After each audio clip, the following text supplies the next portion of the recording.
Puji Tuhan, terima kasih kepada tim Praise and Worship yang membawa kita dalam hadirat Tuhan, dan hambanya Pak Stefan yang membawa kita dalam doa. Puji Tuhan. Bapak Ibu, tema bulan ini adalah sebab Dia hidup, yaitu serangkaian dari apa yang kita akan peringati, yaitu Jumat Agung dan Paskah, ya. Karena itu Bapak Ibu, tema hari ini saya bawa adalah 7 perkataan salib, yaitu 7 perkataan yang dikatakan Tuhan Yesus waktu di atas kayu salib.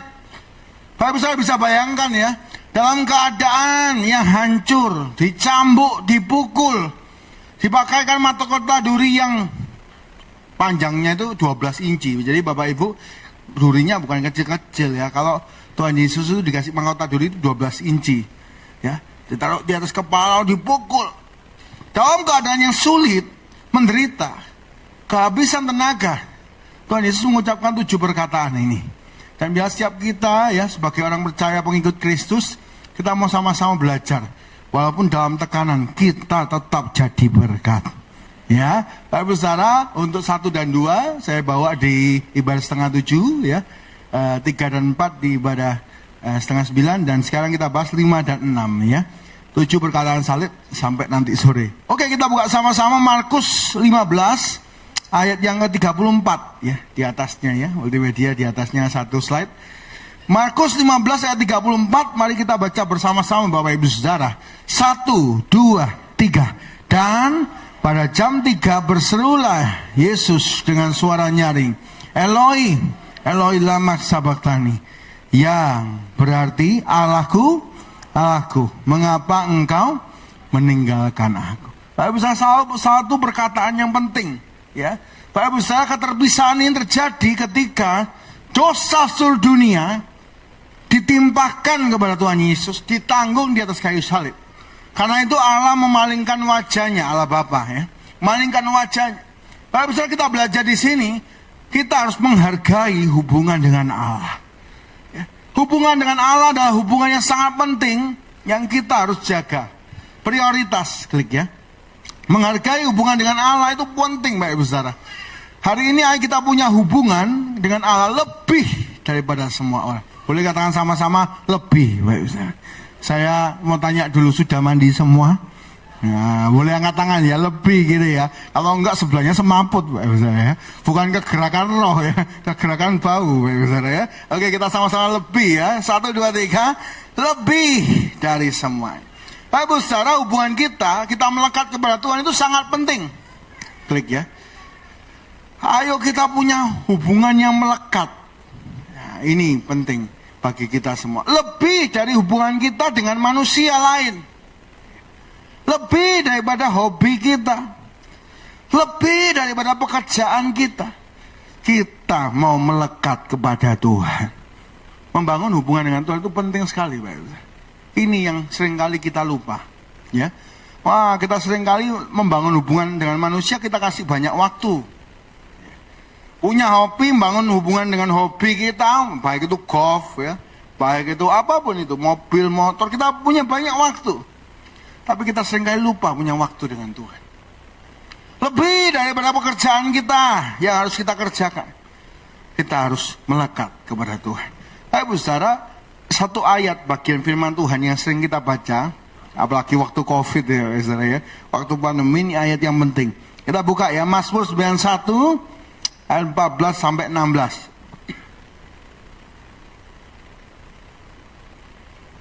Mazmur 91 14 sampai 16, mari baca bersama-sama Bapak Ibu Saudara. 1, 2, 3. Sungguh hatinya melekat kepadaku, maka aku akan meluputkannya. Aku akan membentenginya, sebab ia mengenal namaku. 15. Bila ia berseru kepadaku, aku akan menjawab. Aku akan menyertai dia dalam kesesakan. Aku akan meluputkannya dan memuliakannya. 16 sama-sama. 1, 2, 3. Dengan panjang umur akan kukenyangkan dia, dan akan keselamatan yang daripadaku. Amin. Bapak Ibu Saudara, ayat ini ayat favorit. Kita hafal ya. Di atas, dijauhkan dari segala panah, sakit, sampar, semuanya. Malaikat Tuhan berkemah-kemah. Kapan? Saat kita memiliki hubungan dengan Tuhan, lebih dari semua hubungan. Karena itu Tuhan Yesus berkata, Eloi, Eloi, lama sabachthani. Dia nggak berteriak sama murid-muridnya, Yohanes, Yohanes, enggak. Ada keterikatan. Kita juga harus memiliki koneksi yang kuat. Kita menghargai hubungan kita dengan Tuhan lebih dari semua. Ketika hati kita melekat, maka kita akan diluputkan, dibentengi. Ya, doa kita dijawab, umur panjang, dikenyangkan. Ayo kita bangun hubungan dengan Tuhan lebih dari semua. Contohnya Bapak Ibu, 3 raja. Ya, klik ya. Bapak Ibu saudara, di Israel itu ada 3 raja yang top. Satu namanya Saul. Dia tinggi besar, suku Benyamin. Dia raja pertama, founding fathers. Ya, dia salah satu raja. Yang kedua adalah Salomo. Bapak Ibu saudara, istrinya berapa Bapak Ibu? Biasanya ada orang minta doa sama pendeta itu ngomong gini, Bapak Ibu. Ya, Pak Pendeta tolong doakan saya. Oh, tenang, itu tugas kami. Mau didoakan apa? Berikan aku kejayaan seperti Daud. Wah, ya bagus. Berikan aku hikmat seperti Daniel. Wah, sip. Ya, bagus. Berikan aku istri seperti Salomo. Nah, ini salah. Ya. Salomo istrinya 1000. Ya, 300 istri, 700 gundik. Ya. Dan ada namanya Daud. Pak Ibu saudara, klik ya, Daud. Daud itu selalu bawa kecapi. Dia suka nyembah Tuhan. Pak Ibu saudara, apa beda ketiga orang ini? Sama-sama orang Israel semua. Apa bedanya? Sama-sama diurapi. Apa bedanya? Bedanya melekat sama Tuhan apa tidak. Saul, kenapa dia ditolak? Karena dia melekat sama rakyat. Rakyatnya minta apa, dia turuti. Rakyatnya mulai berserak-serak. Harusnya perang lawan Filistin, rakyatnya berserak-serak, dia bingung, dia potong korban. Hatinya melekat sama rakyat, sama kerjaannya. Makanya dia jatuh. Tapi secara sebaliknya, Salomo ini melekat sama apa? Sama hobi. Ya tadi, istrinya banyak. Ya, lalu istrinya ini ngajak Salomo ini buat patung-patung. Jadi Bapak Ibu saudara, istrinya Salomo ini karena dia berjaya, itu putrinya negara tetangga dikasihkan, gitu terus. Jadi mereka bawa budaya macam-macam. Ada yang Allahnya orang Filistin, Allahnya ini, itu. Salomo itu diajak nyembah itu dan mau. Karena dia terlalu sering dengan hobinya, maka dia terseret. Salomo tidak lagi menyembah Tuhan. Karena itu Bapak Ibu, kalau baca Alkitab ya, ada 3 tulisan Salomo. Ya, 1 Kidung Agung. Kidung Agung itu masa muda Salomo. Makanya cinta-cintaan. Ya. Yang kedua ada Amsal. Amsal itu masa dia berhikmat. Dan yang ketiga, yang terakhir adalah pengkhotbah. Makanya tulisannya pengkhotbah itu apa? Semua sia-sia, semua sia-sia. Tanpa Tuhan semua sia-sia dia tulis. Bapak Ibu saudara, jadi kalau orang fokus sama hobi, jadinya sia-sia. Setelah Salomo, kerajaannya dipecah jadi 2. Gagal dia dapat. Tapi sedangkan Daud itu orang yang melekat kepada Tuhan. Dia tetap nyembah Tuhan. Walaupun keadaannya di padang gurun, lalu jadi raja, tetap nyembah Tuhan. Mau dia dikudeta, dia lagi lari, dia tetap nyembah Tuhan. Hubungan sama Tuhan lebih penting dari semuanya. Apa yang terjadi Bapak Ibu saudara? Dalam hidupnya, dia nggak pernah kehilangan harapan. Hari ini apakah kita kehilangan harapan? Ayo kita bangun kembali hubungan kita dengan Tuhan. Di dalam Tuhan selalu ada harapan. Ya, kesehatan sakit dipulihkan. Dialah tabib di atas segala tabib. Dialah Tuhan di atas segala Tuhan. Apa yang gak mungkin hari ini? Hati manusia. Tuhan sanggup ngubah hati manusia. Hati raja dari tangan Tuhan. Ya. Apapun kondisi ekonomi kita, Tuhan sanggup mengubahkan. Apa yang kita perlu? Bangun hubungan dengan Tuhan. Lebih dari semua. Makanya Daud berkata ya, Mazmur 62 ayat 1 dan 2. Ya.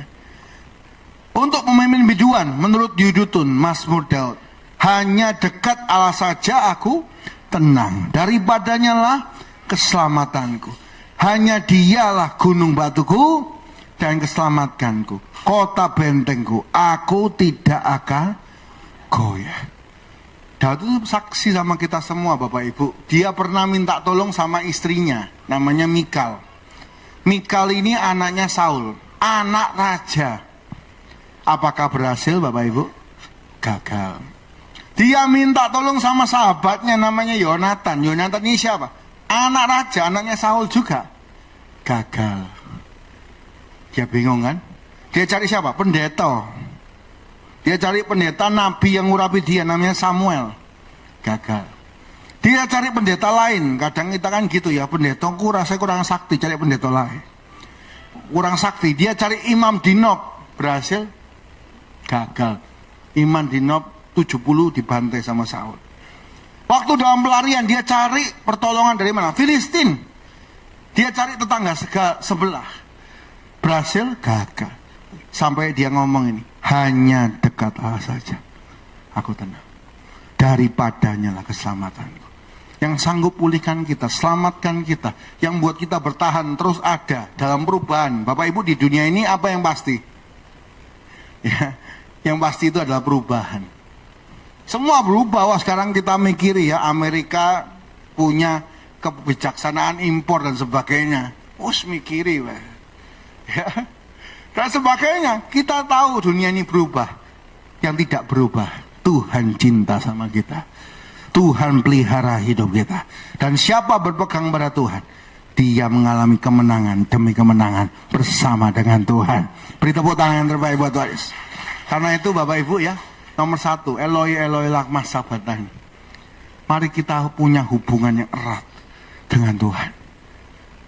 Jangan sampai kita yang tinggalkan Tuhan.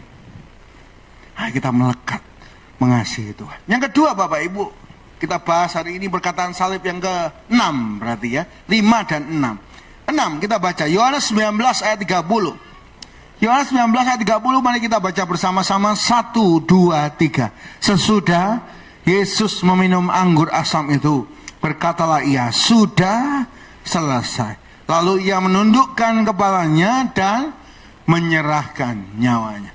Bapak Ibu, Tuhan Yesus menyelesaikan misinya. Kita belajar sebagai pengikut Kristus, ayo kita menyelesaikan misi dan tugas yang Tuhan sudah percayakan. Ya, klik ya. Misi dan tugas yang Tuhan sudah percayakan. Hari ini apa? Sebagai ayah, sebagai ibu, sebagai hamba Tuhan, kita semua memiliki misi dan tugas yang Tuhan beri. Ayo hari ini kita selesaikan. Bapak Ibu Saudara, seringkali orang susah menyelesaikan sesuatu. Ya. Mari kita mengerjakan tugas kita hingga sudah selesai. Ya, selesai. Kadang orang itu suka setengah-setengah. Yang kerjakan ini nggak selesai, pindah itu. Ya. Biasanya distraksi karena multitasking. Multitasking itu buat kita distraksi ya. Belum mengerjakan kerjaan belum selesai, Instagraman. Instagraman belum selesai, pindah TikTok. TikTok bosen, masuk YouTube short, ya, masuk lagi Facebook, balik lagi mau kerja, diajak kongko sama teman, kerjanya nggak selesai. Ayo kita kerjakan misi kita sampai selesai. Tuhan Yesus punya misi, nebus kita dan selesai. Di antara semua ketakutan sebagai manusia, keterbatasan, Dia menyelesaikannya. Tapi saudara, banyak orang tidak bisa selesai karena meleset. Kata Yunani dalam dosa itu adalah menggunakan kata hamartia, artinya meleset. Meleset. Jadi kalau ada sasaran ya, itu meleset. Entah itu terlalu pelan, entah itu terlalu kenceng ya, entah itu menyimpang kanan kiri, meleset. Dan tujuannya lain. Seperti saya pernah cerita ya Bapak Ibu, saya satu kali ya pergi sama mama saya sama adik saya. Itu pertama kali kita ke Sidoarjo. Saya naik tol Pak. Turun tol, ketemu mak saya, ya, mak saya di Sidoarjo, kita makan, ngobrol, selesai, kita pulang. Pulang di samping Lipo Mall, masuk gerbang tol. Ya.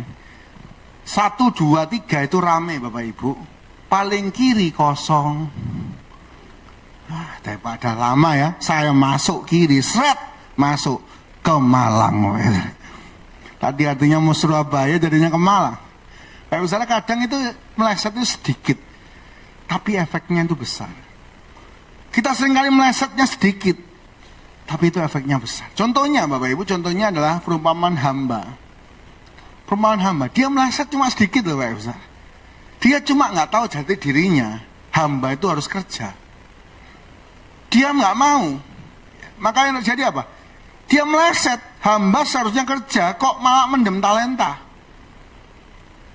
Meleset ya. Kalau kita nggak ngerti jati diri kita akan meleset.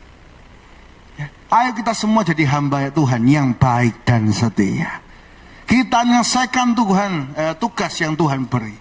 Dan biarlah kemuliaan bagi Tuhan. Kita beri tepuk tangan terbaik buat Tuhan Yesus. Bapak Ibu, Matius 24 ayat 45 sampai 50. Boleh dibantu pakai isi worship ya. Ini kekecilan ya. Matius 24 ayat 45 sampai 50. Mari baca bergantian.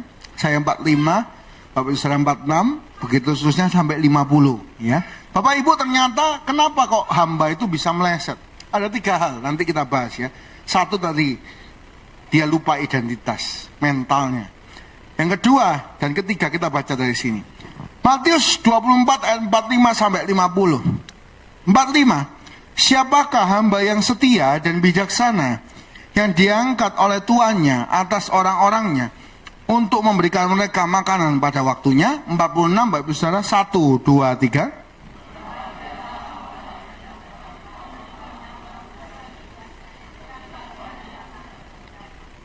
47. Aku berkata kepadamu, sesungguhnya tuannya itu akan mengangkat dia menjadi pengawas segala miliknya. 48, 1, 2, 3.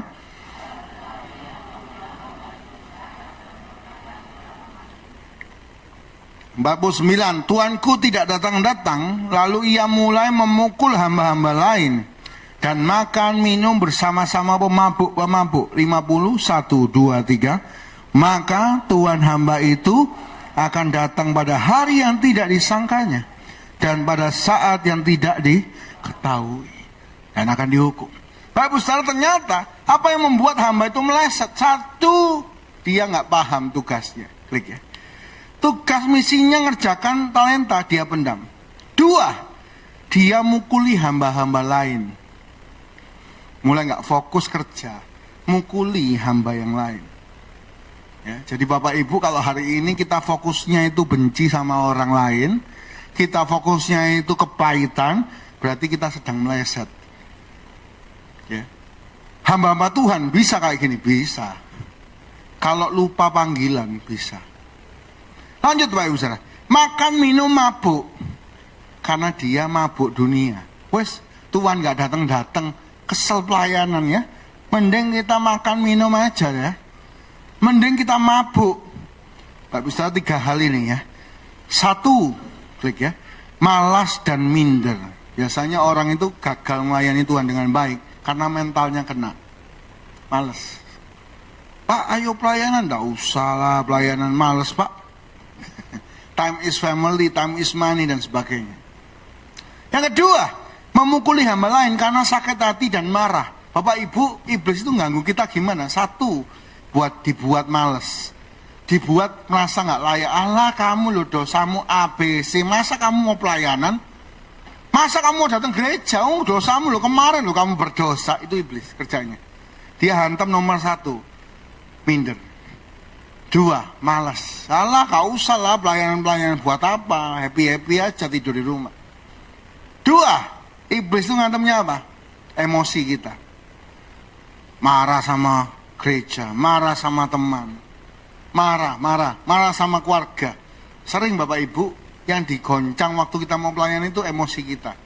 Mau berangkat pelayanan ya, ada aja di rumah berantem, di jalan dipotong orang. Itu sering. Mau naik pelayanan, saya beberapa kali Bapak Ibu, mau naik khotbah loh, di bawah ada masalah, saya dimarah-marahi orang. Itu sering. Kalau kita menjadi hamba yang baik dan setia, ayo kita mempunyai emosi yang kuat, yang stabil. Ya. Yang ketiga, itu adalah mabuk dunia, dagingnya. Ya. Bapak Ibu, kalau kita mau setia sama Tuhan sampai akhir, seperti Tuhan Yesus ngomong sudah selesai, ayo kita jaga ini. 1, mental. Jangan sampai diintimidasi iblis. Ya. Tuhan cinta kita, Tuhan menerima kita, Tuhan mau pakai kita dahsyat. Ya. Jangan males. Wah, iblis pasti ngipasi daripada pelayanan ini dong, itu dong, ya. Yang kedua, emosinya harus stabil. Jangan mudah marah. Makanya Bapak Ibu saya mesti pesen ya, kalau pikirannya panas, hatinya jangan ikut panas, dingin. Kalau hatinya panas, pikirannya dingin. Coba ya pegang kepalanya sama-sama, boleh ya. Sama-sama kita pegang kepala kita, ya. Kalau kepala panas, pegang dadanya, hatinya dingin.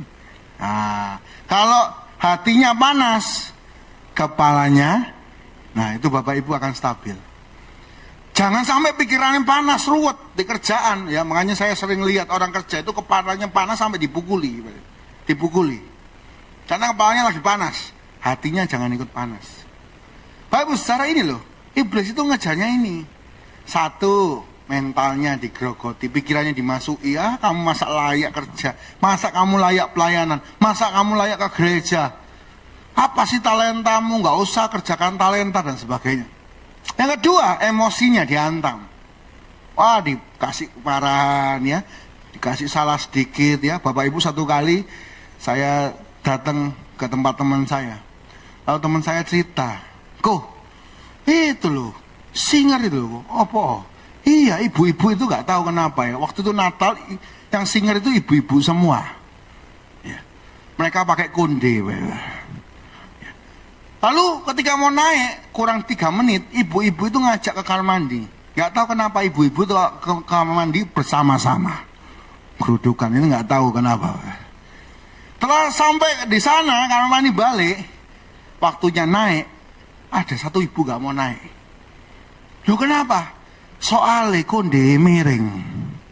Lu alah konde miring titik lo. Nanti katanya gak bisa connect sorga. Ada aja dalam pelayanan hal-hal kecil yang buat kita males pelayanan. Ada aja masalah seragam, masalah WA, salah WA. Ya, ada aja. Mood kita dibuat kacau sama iblis supaya kita gak bisa pelayanan. Ya, 2 ini selalu kita alami. Dan yang ketiga, mabuk dunia. Kalau kita sudah kedagingannya muncul, kita nggak bisa pelayanan. Ayo Bapak Ibu, kita didapati hamba yang baik dan setia. Waktu kita apa? Setia dalam perkara kecil. Gak peduli pikirannya ngomong apa, perasaannya ngomong apa, kita tetap setia. Kita gak tinggalkan pelayanan demi semua kedagingan. Kita mengasihi Tuhan. Kita baca ayat terakhir ya. Matius 25 ayat 21. Ayo kita berjuang menjadi hamba Tuhan yang setia. Matius 25 21 sama-sama kita katakan, baca sama-sama ya. 1, 2, 3. Maka kata tuannya itu kepadanya, baik sekali perbuatanmu itu, hai hambaku yang baik dan setia. Engkau telah setia dalam perkara kecil, aku akan memberikan kepadamu tanggung jawab dalam perkara yang besar. Masuklah turutlah ke dalam kebahagiaan. Ayo waktu Tuhan datang, biar Tuhan dapati kita hamba yang baik setia. Yang bagian ibu rumah tangga, jadi ibu rumah tangga yang baik dan setia. Yang jadi bapak yang baik dan setia. Jangan hamba Tuhan, jadi hamba Tuhan yang baik semua. Kita hamba Tuhan yang baik dan setia. Ayo Bapak Ibu, kita berjuang sampai akhir. Sebagai penutup Bapak Ibu, ada nama seorang pelari namanya John Stephen Akhwari. Ya, dia lari di maraton 1968. Kotanya Meksiko. Dia pelari. Wah, dia dari Tanzania, berangkat ke Meksiko. Apa yang terjadi? Ketika dia baru start lari, semua udah lari. Dia kepleset, jatuh, cedera dia. Kakinya cedera, lututnya. Ini makanya diperban. Dia diperban, dia gak bisa jalan. Dia jalannya pelan-pelan gini, Bapak Ibu. Udah gak bisa jalan. Semua orang ngomong, ngapain kamu terusin, kamu gak mungkin menang. Apa yang terjadi? Dia tetap berusaha. Dia jalan pelan-pelan terus, lari terus. Bapak Ibu, semua orang sudah melewati garis finish. Banyak penonton sudah mau pulang. dia baru masuk ke stadion itu. Dia jalan pelan-pelan. Tadi semua yang tadi mau pulang kembali duduk. Mereka lihat John Stephen Akhwari. Dia jalan terus sampai garis finish. Semua orang berdiri tepuk tangan. Dia mungkin bukan yang tercepat, tapi dia yang paling setia menyelesaikan tugasnya. Pak Saudara, ketika diwawancara, kenapa kok kamu berjuang? Kenapa kok nggak sakit terus ditandu pulang aja? Dia ngomong, negaraku mengirim aku ke sini untuk menyelesaikan pertandingan, bukan untuk ditandu dan pulang. Bapak Ibu, kita dikirim di dunia itu bukan untuk santai-santai, leha-leha lalu ditandu pulang. Kita di sini di dunia untuk mengerjakan bagian kita, menyelesaikan tugas-tugas kita dan memuliakan Tuhan. Siapa yang mau setia? Mari kita angkat tangan kita sama-sama, kita beri tepuk tangan yang terbaik buat Waris. Maka Mexico City Olympics, banyak orang lupa siapa juaranya. Tapi mereka semua ingat John Stephen Akhwari. Seorang olahragawan yang sportif dalam hidupnya. Ayo kita semua, mungkin kita bukan yang tercepat, mungkin kita pelayanan bukan yang terhebat, tapi kita mau jadi yang paling setia untuk memuliakan Tuhan. Tuhan berkati kita semua. Mari pemain musik WA Singer maju ke depan. Kita belajar hari ini 2 perkataan salib. Yang pertama, ya, di sini dikatakan Eloi, Eloi lama sabachthani. Ayo kita punya hubungan yang erat dengan Tuhan. Kita menghargai hubungan yang erat dengan Tuhan. Yang kedua, mari kita menyelesaikan misi. Tuhan Yesus berkata, sudah selesai. Sudahkah hari ini kita berusaha menyelesaikan apa yang kita kerjakan, apa yang Tuhan percaya. Biarlah kita semua memuliakan Tuhan. Haleluya.